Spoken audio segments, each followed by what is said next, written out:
অভাব অনটন আর কষ্টকে সঙ্গী করেও নিঃস্বার্থভাবে টানা ৬ বছর ধরে শয্যাশায়ী স্বামী নূর ইসলামের সেবা করে চলেছেন শরীফা বেগম। টিন দিয়ে ঘেরাও ছোট্ট ঘরটিতে সামান্য একটি চৌকি না থাকলেও আছে স্বামীর প্রতি স্ত্রীর অফুরন্ত ভালোবাসা ও দায়িত্ববোধ।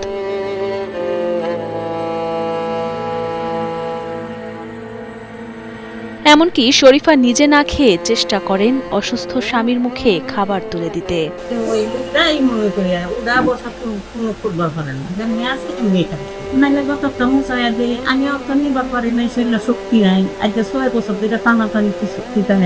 জানা যায় শুটকি বিক্রি করে সংসার চালাতেন দিনাজপুরের বীরগঞ্জ উপজেলার নূর ইসলাম। হঠাৎই একদিন পুরো শরীর অবশ হয়ে যায় তার। তখন থেকেই চলাফেরার শক্তি হারিয়ে ফেলেন তিনি।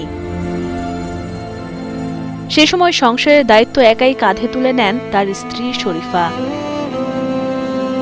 কখনো গৃহকর্মীর কাজ, আবার কখনো ভিক্ষা করে চালাতেন সংসার ও প্যারালাইসিসে আক্রান্ত স্বামীর চিকিৎসা খরচ।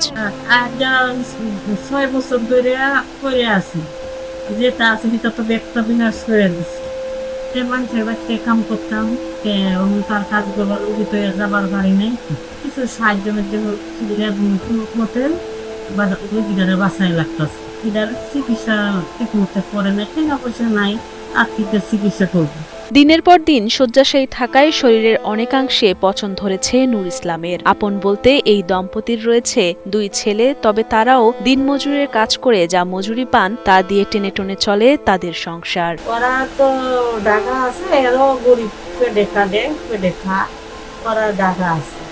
আর 4টে মেয়ে বিয়ে দিচ্ছে। এখন তো টাকা পয়সা লাগে চিকিৎসা করবো পারি নাই, বালা বুড়া ছাড়া খানা, মাছ বস্তু ছাড়া ভাত খানা। তাই উন্নত চিকিৎসা তো দূরের কথা, দুবেলা দুমুঠো খাবার জোগানো ও ওষুধ খরচ চালানোই দায় শরীফার পক্ষে।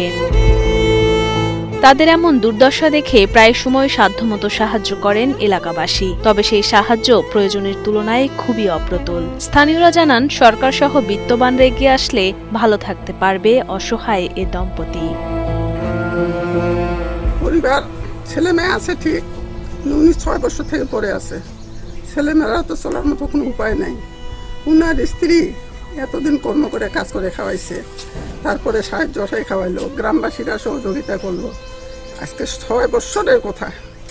এখন গ্রামবাসীরা আর কত দেখে, আর কত স্ত্রী করে ওর খেদমত করবে, না ঘুমুর ধুবে, না তুলে খাওয়াবে। ওনার স্ত্রী সবচেয়ে বেশি করতেছে সেবা।